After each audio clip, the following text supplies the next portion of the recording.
दोस्तों, जैसा कि कल हमने देखा कि इशिका को जैसे ही वही साबुन दिखाई दिया जो आरव यूज करता था, उसे फिर से आरव की यादें आने शुरू हो गई थी। वो बार बार अपने आप को भी कोसती जा रही थी कि वो उसे भुला क्यों नहीं पा रही है। उसने बहुत कोशिश की, उसके आंसू भी लगातार गिर रहे थे। वो अपने आप को बहुत ज्यादा मजबूत बनाने की कोशिश कर रही थी कि वो उसे भुला देगी और आगे कभी भी उसका नाम या उसके बारे में सोचेगी नहीं। तभी उसने अपने आप को बड़ा ही साहसी बनाया और उठकर फ्रेश होने चली गई। वो जल्दी से तैयार हुई क्योंकि आज उसे हॉस्पिटल में जाना था जहां दादाजी एडमिट थे। वो एक मिनट भी देरी नहीं कर सकती थी। उसे पता चल गया था कि विक्रांत का स्वभाव कुछ अलग सा ही। अगर उसे लगा कि उसने कहीं भी कोई चूक की है तो शायद वो आरव की यादों को तो अपने आप से टाल देगी, लेकिन विक्रांत के गुस्से से कैसे निपटेगी। तभी वो तैयार हो गई और आज वो पहली बार अपने दिल्ली के सबसे महंगे प्राइवेट हॉस्पिटल के वीआईपी मंजिल पर जा रही थी। हरे रंग की रेशमी साड़ी में वो बहुत ज्यादा खूबसूरत लग रही थी।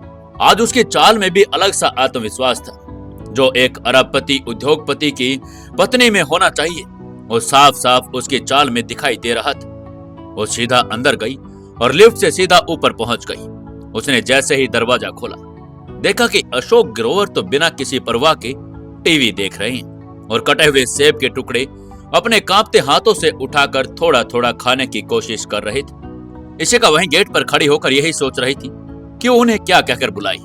तभी उसे कुछ समझ नहीं आया तो उसने सीधा ही कह दिया, सर मे आई कम। लेकिन जैसे ही अशोक ग्रोवर की नजर इशिका पर पड़ी, वो मुस्कुराने लगे और जैसे ही वो उसकी ओर देखा, वो बोले, तुम मुझे सर क्यों कह रही हो? तुम मुझे अशोक कहो। अशोक ग्रोवर पिछले 6 महीने से अस्पताल में भर्ती थे। वो वहां रह रहकर बिल्कुल ऊब चुके थे। उसके पास कोई आता भी जाता नहीं था क्योंकि विक्रांत जो उसका पोता, वो दिन रात काम और कंपनी में लगा रहता था। ग्रोवर इंडस्ट्री में उसका जाना बहुत ज्यादा इंपॉर्टेंट भी था। पहले जब उसके दादाजी स्वस्थ थे तो वो इतना कंपनी में जाता नहीं था क्योंकि उसके दादाजी पूरी कंपनी को संभाल रहे थे। लेकिन आजकल विक्रांत हर रोज और देर रात तक कंपनी में काम करता रहता था। उसने दादाजी के लिए एक नर्स लगा रखी थी। वो भी बहुत ज्यादा सख्त थी और हमेशा चुप ही रहती थी। बात करना तो मुश्किल, अगर वो मुस्कुरा भी दे तो वो उसके लिए बहुत बड़ी बात थी। और इसी सब के चलते अशोक ग्रोवर को अब लगने लगा था कि अब उसे यहाँ नहीं रहना चाहिए और वो अपने पर आते तो वो कब का हॉस्पिटल छोड़कर घर चले गए होते। उन्होंने कभी इस तरीके का जीवन जिया नहीं था। वो तो बहुत ज्यादा बातूनी थे, हमेशा किसी न किसी के साथ बात करते ही रहते थे, हंसमुख इंसान थे। जैसे ही अशोक ग्रोवर ने कहा कि वो उसे सिर्फ अशोक कहे, इशिका उनसे नजरें नहीं मिला पाई, लेकिन फिर भी उसने पूछा, अब आपको कैसा लग रहा है? इशिका को नाम लेकर बुलाना बिल्कुल असहज लग रहा था। आखिरकार वो बूढ़े भी थे, वो उसे नाम से कैसे पुकार सकती थी। इसलिए उसने अब की बार सर भी नहीं लगाया और सीधा ही पूछ लिया कि आप कैसे हैं। तभी अशोक उसके बात सुनकर हंस पड़े और उन्होंने आगे अंगूठा बढ़ाया जैसे वो अपनी मौत को अंगूठा दिखा रहे थे और बिल्कुल हंसमुख इंसान की तरह हंसने लगे। और उन्होंने एक अजीब सी बात कह दी, मैं मरने का इंतजार कर रहा हूं। क्योंकि उन्हें पता था कि उनके पास अब ज्यादा समय नहीं है। डॉक्टरों ने उन्हें बिल्कुल साफ साफ शब्दों में कह दिया था कि वो बिल्कुल अब थोड़े ही दिन जीने वाले हैं। लेकिन अशोक मजाक में भी सुकून ढूंढ लेते थे। शायद उनकी जिंदगी का तरीका यही था। लेकिन जैसे ही उसे लगा कि इशिका उसकी बात को सुनकर थोड़ी चिंता में आ गई है, तभी उन्होंने मुस्कुराकर कहा, तुम चिंता मत करो, तुम भी हंस सकती हो। इशिका ने सिर हिलाया और कहा, मुझे मजाक अच्छा नहीं लगा। वो उन्हें ज्यादा जानती नहीं थी, लेकिन अनजाने में ही उनके अब वो जीवन का हिस्सा बन गई थी और अब अगर वो उन्हें खो देती तो उसे अकेलेपन की वापसी होती तो जिससे वो शादी के बाद भागी थी। उसे लग रहा था कि उसके पास एक ऐसा साथी आ गया है जिसके साथ वो अपनी जिंदगी में खुशी खुशी रह सकती है। तभी उसने अपना बैग खोल लिया और खाना निकालते हुए कहा, ये लो, आपके लिए जिमी ने खास खाना भेजा है। अशोक ने शरारत में पूछा, नहीं, ये ऐसा खाना नहीं है जिसका मैं वाकई में आनंद ले सकता हूं, क्योंकि जब से वो अस्पताल में आए थे उन्हें केवल उबला हुआ और स्वादहीन खाना दिया जा रहा था। वो जानते थे कि ये भले के लिए है, लेकिन अब वो ऊब चुके थे। वो हमेशा दलिया ही खाते थे, लेकिन अब उनका और ज्यादा मन नहीं था। तभी इशिका मुस्कुराई और बैग से ओट्स, सलाद और कुछ उसने फल भी निकाल लिए। वो जानते थे कि अशोक इससे खुश तो नहीं होंगे, लेकिन कोई दूसरा विकल्प भी नहीं था। और ये खाना भेजा भी तो जिमी ने स्पेशल बनाकर था, वो उसे कैसे नकार सकती थी। लेकिन अशोक ने आंखें मटकाई और कहा, स्वीट हार्ट, तुम मेरे लिए एक कोक और बर्गर ले आओ।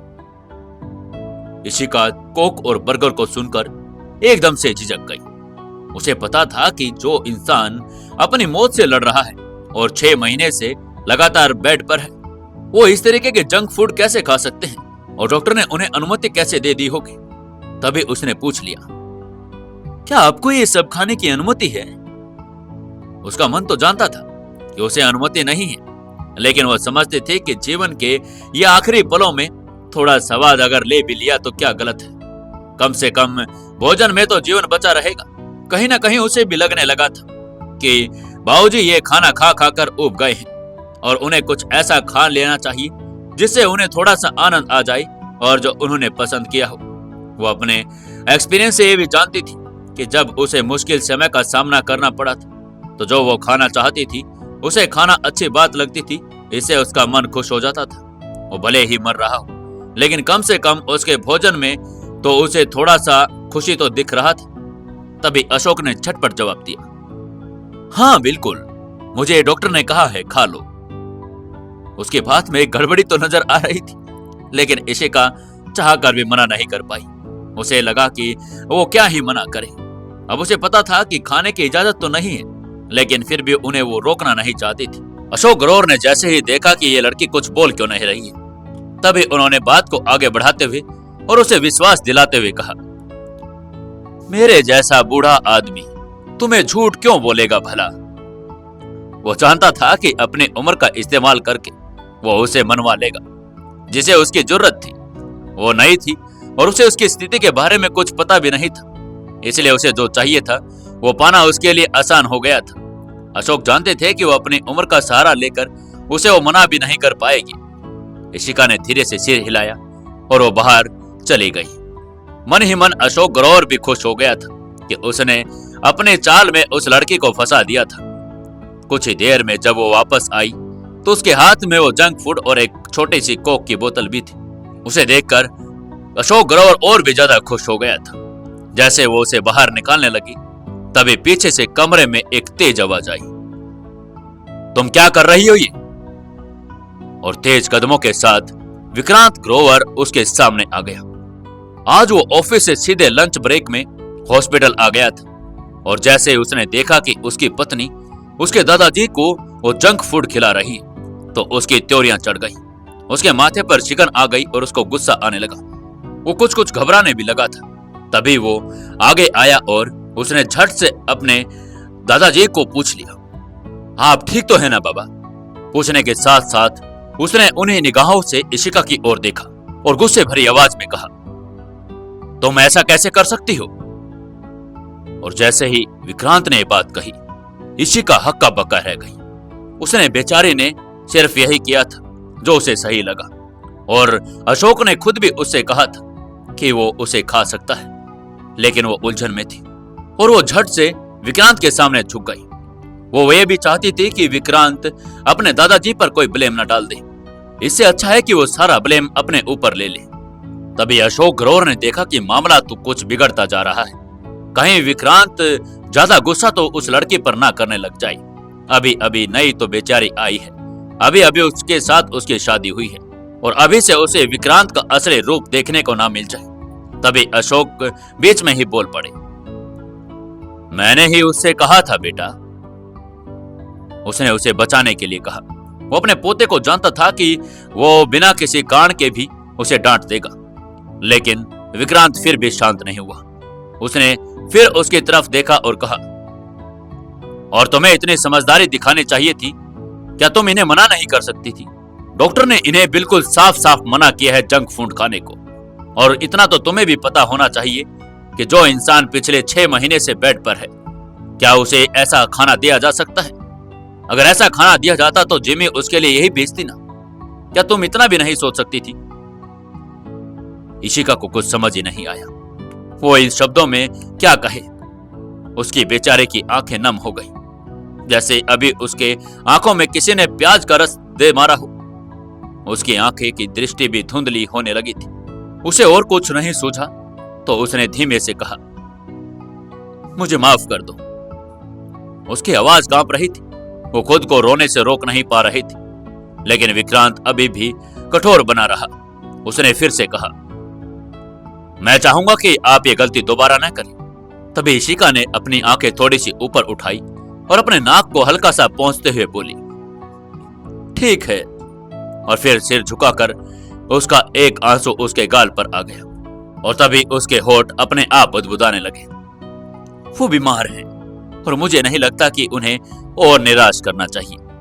क्या तुम हमेशा ऐसे ही सख्त रहते हो? लेकिन विक्रांत उसके इतने नजदीक था कि उसने उसकी बुदबुदाहट भी सुन ली। तभी उसने हकलाकर कहा, क्या क्या क्या? तभी इशिका ने रूखी आवाज में कहा, मैंने गलती की थी, माफी मांग ली, लेकिन आपने जाने नहीं दिया।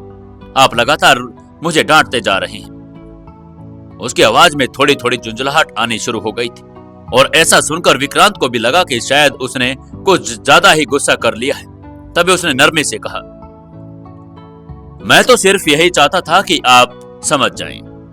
तभी इशिका ने अपने पेट को उसकी तरफ कर लिया और उसने वो बर्गर की थैली उठाई और आगे बढ़ते हुए बोली, मैं बाहर जाकर खा लूंगी, अब मैं तुम्हारे साथ एक कमरे में नहीं रह सकती। और वो झट से वहां से बाहर चली गई। जैसे ही वो बाहर निकली, अशोक ने सिर हिलाते हुए कहा, तुम बहुत बड़े मूर्ख हो। विक्रांत को समझ ही नहीं आया कि उसके दादा उसको मूर्ख क्यों कह रहे। उसने निराशा भरे स्वर में कहा, बाबा आप। उसकी आवाज में डर था और चिंता भी। वो अपने दादाजी को खोने को लेकर अब भी तैयार नहीं था। उसे पता था कि अगर वो एक दिन भी जंक फूड खा लें तो वो और ज्यादा बीमार हो सकती थी। तभी अशोक ने देखा कि वो उसकी चिंता ही कर रहा है। उनको उसको थोड़ा सा समझाते हुए कहा, अभी बाहर जा और उससे माफी मांग। वो जानता था कि उसका पोता कितना अकेला था और यही कारण था कि वो चाहते थे कि वो जल्दी से शादी कर ले। और जब उन्होंने पहली बार इशिका को देखा तो उनको विश्वास ही नहीं हुआ था कि विक्रांत जैसा सख्त आदमी किसी एक ऐसी लड़की के साथ जीवन साझा कर रहा है। लेकिन अब उन्हें लगा कि शायद यही लड़की उसकी जिंदगी में कुछ उजाला ला सकती है। इशिका का बिहेवियर देखकर उनको महसूस होने लगा था कि ये लड़की विक्रांत के लिए बहुत सही है। उन्हें लगा कि विक्रांत को लेकर वो कोई गलत धारणा ना बना ले। तभी उन्होंने फिर से बड़ा ही जोर देकर विक्रांत से कहा, अभी बाहर जा और उसे माफी मांग। विक्रांत को समझ नहीं आ रहा था कि उसके दादाजी उसे माफी मांगने के लिए क्यों कह रहे हैं। उसने तो ऐसा कुछ भी नहीं किया और उसने जो गुस्सा किया था वो भी तो जायज था।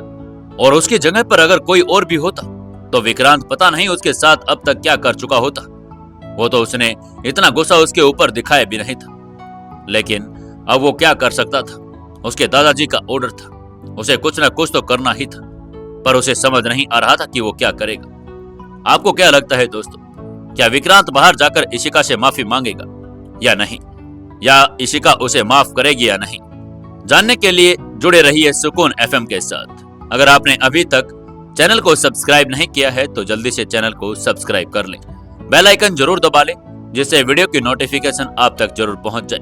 और दोस्तों, कहानी पर एक प्यारा सा कमेंट करके हमें जरूर बताते रहें कहानी कैसी लग रही है, और एक लाइक जरूर कर दें और एक शेयर भी करें।